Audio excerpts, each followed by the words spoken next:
रात के अंधेरे में राकेश अपनी कार से एक सुनसान हाईवे पर जा रहा था।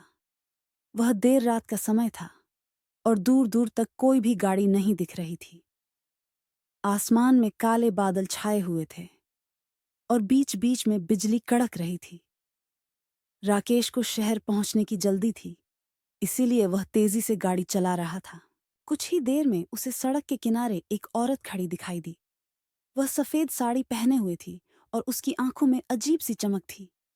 राकेश ने सोचा कि शायद वह मदद मांग रही होगी, इसलिए उसने गाड़ी रोक दी। लेकिन जैसे ही वह औरत के पास पहुंचा, उसे एक अजीब सी ठंड महसूस होने लगी। वह औरत धीमे धीमे कार के पास आई और बिना कुछ कहे कार में बैठ गई। राकेश ने उससे पूछा, आप कहाँ जाएंगी? लेकिन औरत ने कोई जवाब नहीं दिया। उसने धीरे धीरे गाड़ी चलानी शुरू की। राकेश के मन में डर बढ़ता जा रहा था, लेकिन उसने हिम्मत करके औरत से फिर पूछा, आपका घर कहाँ है? औरत ने इस बार धीरे से कहा, बस आगे चलो। कुछ किलोमीटर आगे बढ़ने के बाद अचानक से गाड़ी का इंजन बंद हो गया। राकेश ने बार बार कोशिश की, लेकिन गाड़ी स्टार्ट नहीं हो रही थी। तभी उसने देखा कि वह औरत गायब हो गई थी। वह घबरा गया और गाड़ी से बाहर निकला। चारों तरफ सन्नाटा था, सिर्फ हवा की आवाज सुनाई दे रही थी।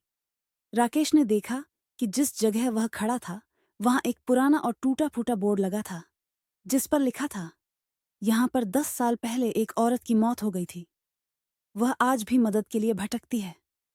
राकेश का दिल जोर जोर से धड़कने लगा।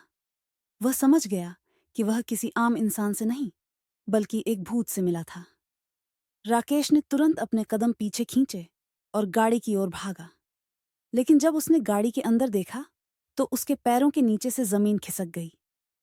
वह औरत उसकी गाड़ी की पिछली सीट पर बैठी मुस्कुरा रही थी। उसकी मुस्कान डरावनी थी और उसकी आंखों से खून बह रहा था।